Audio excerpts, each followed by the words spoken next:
Hello friend, आप कैसे हो। आप सभी को आज का वीडियो में बहुत बहुत स्वागत है। तो गाइस, आज का जो ये वीडियो है बायोलॉजी और बायोलॉजी का जो टॉपिक है कोशिका विज्ञान, और कोशिका विज्ञान से हम 50 क्वेश्चन PYQ देखेंगे, जो कि ये क्वेश्चन सामान्य ज्ञान यानी कि लूसेंट का है, जो कि अगर आप किसी भी एग्जाम का तैयारी करते हैं तो ये क्वेश्चन आपके लिए बहुत इंपॉर्टेंट है, क्योंकि ये क्वेश्चन एग्जाम में बार बार रिपीट हुआ है। तो गाइस, अगर आप मान लीजिए किसी भी एग्जाम, जैसे आप UPSC, BPSC, UPPSC, SSC, CGL, GD, क्योंकि ये सभी एग्जाम में क्वेश्चन पूछा हुआ है, तो ये आपके लिए बहुत इंपॉर्टेंट होगा। तो गाइस, आपका फर्स्ट नंबर क्वेश्चन है, सेल नाम किस जीव वैज्ञानिक ने सर्वप्रथम दिया। तो फर्स्ट का आंसर हो जाएगा आपका ऑप्शन बी हो जाएगा, किसने, तो रॉबर्ट हुक ने सेल नाम सर्वप्रथम दिए थे। तो आपका आंसर हो जाएगा ऑप्शन बी। 2 नंबर क्वेश्चन है, 80% से अधिक सेल यानी कि कोशिका में पाए जाने वाला पदार्थ है। तो 2 का आंसर हो जाएगा आपका ऑप्शन डी हो जाएगा। कोशिका में 80% से अधिक क्या पाया जाता है, तो जल पाया जाता है। तो आपका आंसर हो जाएगा ऑप्शन डी। 3 नंबर क्वेश्चन है, कोशिका की आत्महत्या की थैली कहलाता है। तो 3 का आंसर हो जाएगा आपका ऑप्शन ए हो जाएगा। कोशिका की आत्महत्या की थैली क्या का कौन सा कहलाता है, तो राइसोसोम कहलाता है, लाइसोसोम। तो आपका आंसर हो जाएगा ऑप्शन ए। 4 नंबर क्वेश्चन है, पत्तियों को हरा रंग प्रदान करता है। तो 4 का आंसर हो जाएगा आपका ऑप्शन बी हो जाएगा, कौन, तो पत्तियों को हरा रंग क्लोरोप्लास्ट प्रदान करता है। तो आपका आंसर हो जाएगा ऑप्शन बी। 5 नंबर क्वेश्चन है, फूलों और बीजों को विभिन्न प्रकार के आकर्षक रंग प्रदान करता है। तो 5 का आंसर हो जाएगा आपका ऑप्शन बी हो जाएगा, कौन, तो क्रोमोप्लास्ट, जो कि क्रोमोप्लास्ट से फूलों और बीजों को विभिन्न प्रकार के आकर्षक रंग प्रदान करता है। तो कौन करता है, तो क्रोमोप्लास्ट। तो 5 का आंसर हो जाएगा आपका ऑप्शन बी। 6 नंबर क्वेश्चन है, लाइसोसोम में पाए जाने वाला वह एंजाइम जिनमें जीव द्रव्य को घुला देने या नष्ट कर देने की क्षमता होती है, क्या कहलाता है। तो 6 का आंसर हो जाएगा आपका ऑप्शन डी हो जाएगा, वो क्या कहलाता है, तो वह हाइड्रोलाइटिक एंजाइम कहलाता है, जो कि लाइसोसोम में पाए जाने वाला वह एंजाइम जिनमें जीव द्रव्य को घुला देने या नष्ट कर देने की क्षमता क्या कहलाता है, तो वह हाइड्रोलाइटिक एंजाइम कहलाता है। तो 6 का आंसर हो जाएगा आपका ऑप्शन डी। 7 नंबर क्वेश्चन है, निम्नलिखित में से किसने यह मूल अवधारणा प्रस्तुत की थी कि सभी जीव कोशिकाओं के बने हुए हैं। तो 7 का आंसर हो जाएगा आपका ऑप्शन डी हो जाएगा, किसने, तो ऑप्शन डी में है आपका 2 और 4 हो जाएगा। तो 2 में कौन सा है, तो स्लाइडेन, और 4 में कौन सा है, तो आपका टी स्वान, जो कि ये दोनों ने अवधारणा प्रस्तुत किए थे कि सभी जीव कोशिका के बने हुए हैं। तो आपका answer option D correct answer हो जाएगा, 2 हो जाएगा, और आपका ऑप्शन 4 हो जाएगा। 8 नंबर क्वेश्चन है, अवर्णी लवक मुख्यतः पाए जाते हैं। तो 8 का आंसर हो जाएगा आपका ऑप्शन ए हो जाएगा, अवर्णिक लवक मुख्यतः पाए जाते हैं, तो ये जड़ों की कोशिका में पाए जाते हैं। तो 8 का आंसर हो जाएगा आपका ऑप्शन ए। 9 नंबर क्वेश्चन है, कोशिकीय श्वसन का सक्रिय स्थल है। तो 9 का आंसर हो जाएगा आपका ऑप्शन बी हो जाएगा, कौन सा, तो माइटोकॉन्ड्रिया, जो कि यह कोशिकीय श्वसन का सक्रिय स्थल कौन सा है, तो माइटोकॉन्ड्रिया है। तो 9 का आंसर हो जाएगा आपका ऑप्शन बी। 10 नंबर क्वेश्चन है, कौन सा कोशिकांग केवल पादप कोशिकाओं में पाया जाता है। तो आपको बताना है कि कौन सा कोशिकांग केवल पादपों कोशिका में पाया जाता है। तो 10 का आंसर हो जाएगा आपका ऑप्शन डी हो जाएगा, उपयुक्त में से सभी कोशिका भित्ति लवक और यहाँ पे रिक्तिकाएं, जो कि ये केवल पादप कोशिका में पाए जाते हैं। तो 10 का आंसर हो जाएगा आपका ऑप्शन डी। 11 नंबर क्वेश्चन है, प्रोटीन निर्माण का सक्रिय स्थल है। तो 11 का आंसर हो जाएगा आपका ऑप्शन बी हो जाएगा, कौन सा है, तो राइबोसोम, जो कि ये प्रोटीन निर्माण का सक्रिय स्थल कौन सा है, तो राइबोसोम है। तो आपका आंसर हो जाएगा ऑप्शन बी।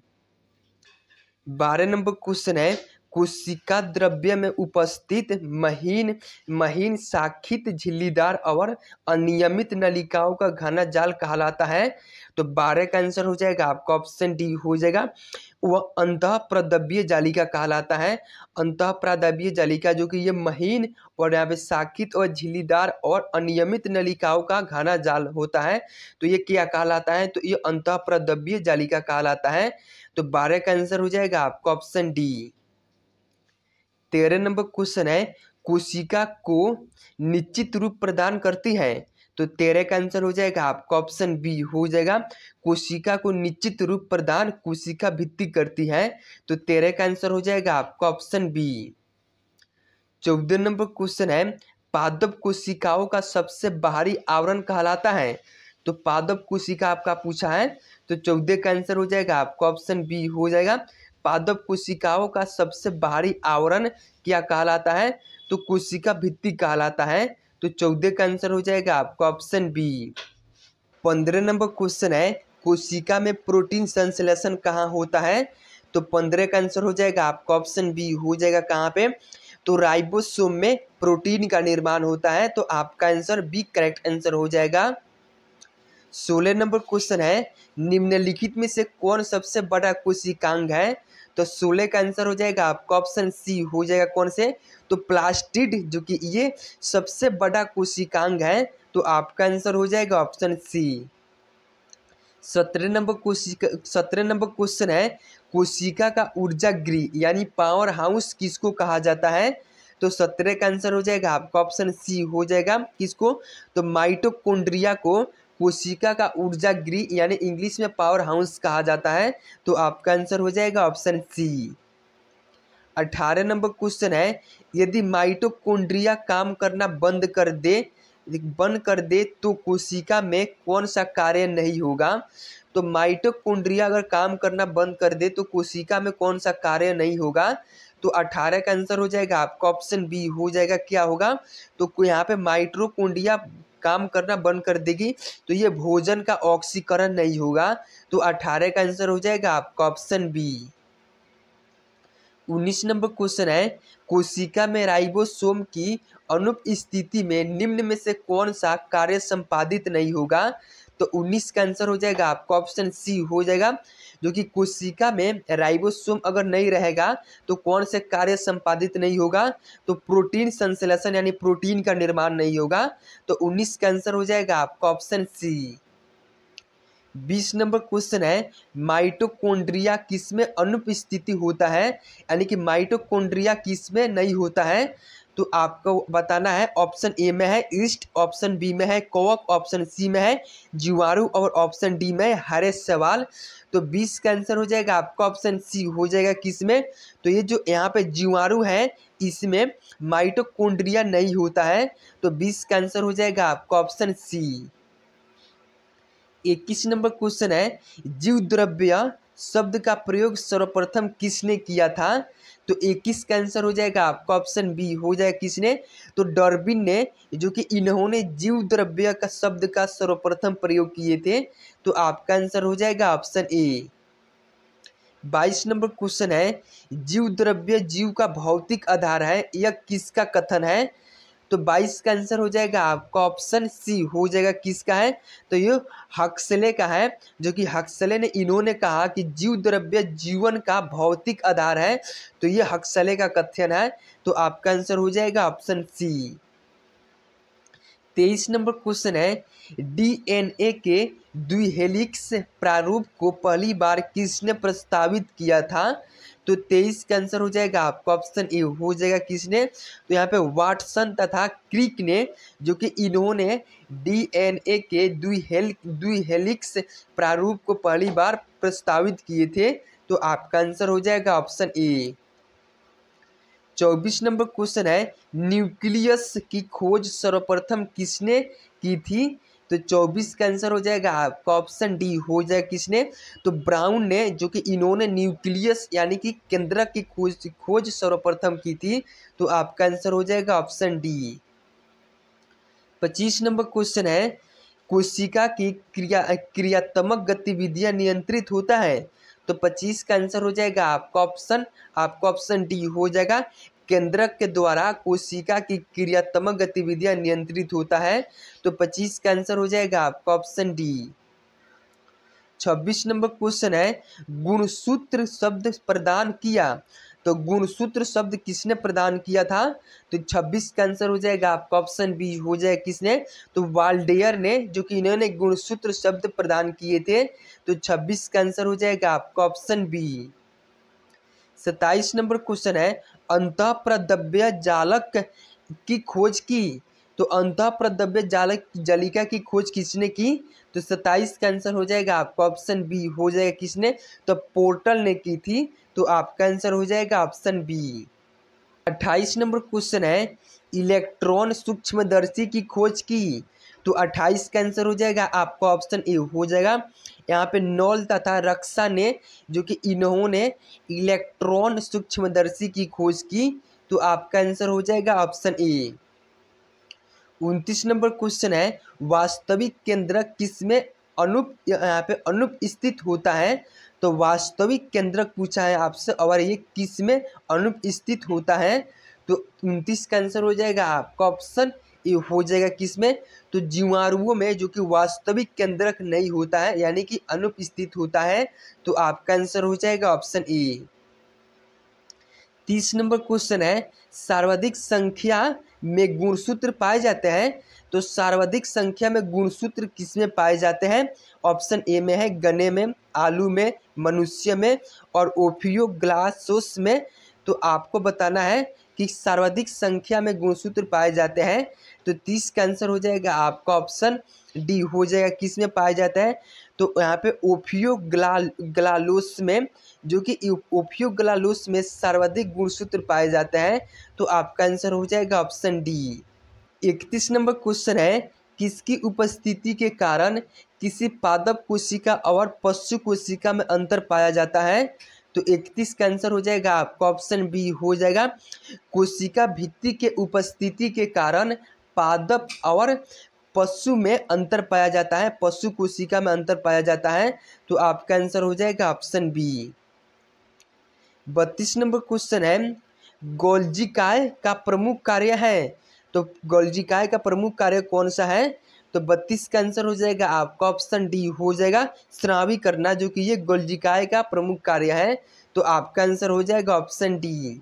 33 नंबर क्वेश्चन है, निम्नलिखित में से कौन सा कोशिकांग एनडीए रखता है? तो 33 का आंसर हो जाएगा आपका ऑप्शन डी हो जाएगा, माइटोकॉन्ड्रिया, जो कि ये कोशिकांग है और ये क्या रखता है? तो एनडीए को रखता है, तो 33 का आंसर हो जाएगा आपका ऑप्शन डी। 34 नंबर क्वेश्चन है, कोशिका द्रव्य में उपस्थित महीन शाखित झिल्लीदार और अनियमित नलिकाओं का घना जाल क्या कहलाता है? तो ये अंतःप्रद्रव्य जालिका कहलाता है, तो 34 का आंसर हो जाएगा आपका ऑप्शन बी। 35 नंबर क्वेश्चन है, कौन सा कोशिकांग प्रोटीन संश्लेषण में प्रमुख भूमिका निभाता है? तो 35 का आंसर हो जाएगा आपका ऑप्शन बी हो जाएगा। कौन से? तो यहाँ पे एंडोप्लाज्मिक रेटिकुलम एवं राइबोसोम, जो कि ये कोशिकांग प्रोटीन संश्लेषण में प्रमुख भूमिका निभाते हैं, तो 35 का आंसर आपका बी करेक्ट आंसर हो जाएगा। 36 नंबर क्वेश्चन है, प्रोग्राम्ड सेल थेल का कोशिकीय एवं आणविक नियंत्रण का क्या कहलाता है? तो 36 का आंसर हो जाएगा आपको ऑप्शन बी हो जाएगा। क्या कहलाता है? तो ये एंजिंग कहलाता है, तो आपका आंसर हो जाएगा ऑप्शन बी। 37 नंबर क्वेश्चन है, कौन सा अंगक प्राय जंतु कोशिका में उपस्थित नहीं होता है? तो 37 का आंसर हो जाएगा आपका ऑप्शन ए हो जाएगा। कौन से? तो लौंग जो है ये प्राय क्या होता है?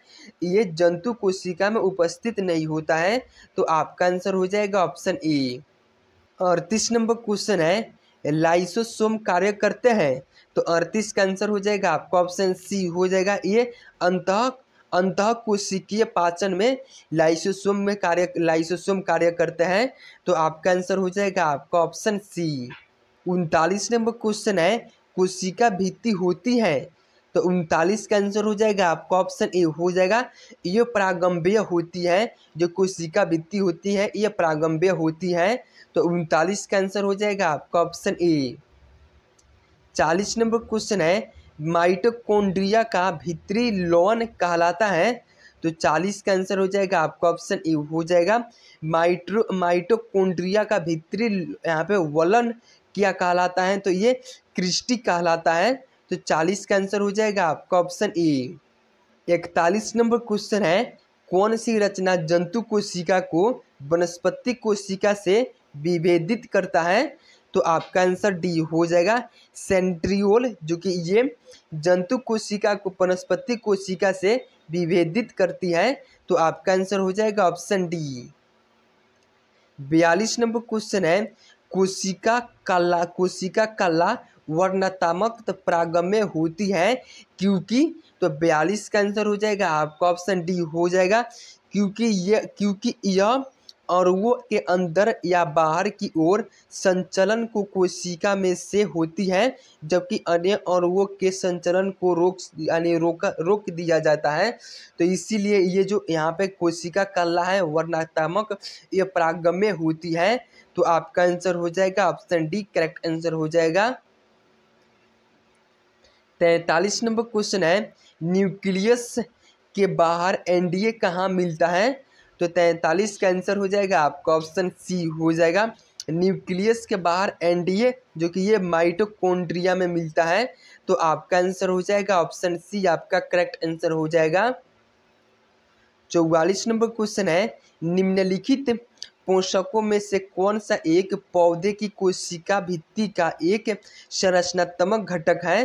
तो 44 का आंसर हो जाएगा आपका ऑप्शन ए हो जाएगा, कौन से कहते हैं मैग्नीज, जो कि ये पोषक में कौन सा पौधे की कोशिका भित्ति का संरचनात्मक घटक है। तो मैग्नीज है। तो आपका आंसर हो जाएगा ऑप्शन ए। 45 नंबर क्वेश्चन है, निम्नलिखित कोशिका अंगकों में कौन सा एक अर्धपरागम्य है। तो 45 का आंसर हो जाएगा आपका ऑप्शन ए हो जाएगा, कौन से। तो कोशिका झिल्ली, जो कि ये क्या है, तो ये अर्धपरागम्य है। तो आपका आंसर हो जाएगा ऑप्शन ए। 46 नंबर क्वेश्चन है, कोशिका के बारे में निम्नलिखित में से कौन सा कथन सही नहीं है। तो आपको कोशिका के बारे में कथन पूछा है, सही नहीं है। तो 46 का आंसर हो जाएगा आपका ऑप्शन डी हो जाएगा, कौन से। तो सभी देह ऊतकों में एक ही प्रकार की कोशिका विद्यमान है, ये कथन आपका सही नहीं है। तो आपका आंसर ऑप्शन डी हो जाएगा। 47 नंबर क्वेश्चन है, निम्नलिखित में से सबसे छोटी कोशिका है। तो सबसे छोटी कोशिका माइकोप्लाज्मा है। तो 47 का आंसर हो जाएगा आपका ऑप्शन ए। 48 नंबर क्वेश्चन है, कोशिकीय व आणविक जीव विज्ञान केंद्र कहाँ स्थित है। तो 48 का आंसर हो जाएगा आपका ऑप्शन डी हो जाएगा, कोशिकीय व आणविक जीव विज्ञान केंद्र कहाँ पे स्थित है। तो ये हैदराबाद में स्थित है। तो आपका आंसर हो जाएगा ऑप्शन डी। 49 नंबर क्वेश्चन है, कोशिका का जीवित अंश जीव द्रव्य कहलाता है, यह किससे बना होता है। तो 49 का आंसर हो जाएगा आपका ऑप्शन डी हो जाएगा, यह किससे बना होता है। तो ये कोशिका द्रव्य, केंद्रक द्रव्य और एनी कोशिकांग से बना होता है। तो आपका आंसर हो जाएगा ऑप्शन डी। 50 नंबर क्वेश्चन है, सेल नाम किस जीव वैज्ञानिक सर्वप्रथम दिया था। तो दोस्तों इस क्वेश्चन का आंसर आप लोगों को कमेंट बॉक्स में बताना है। तो गाइस अगर आप सभी को वीडियो अच्छा लगा हो तो प्लीज़ लाइक एंड सब्सक्राइब कर देना। ओके गाइस, फिर मिलते हैं बायोलॉजी के नेक्स्ट टॉपिक में।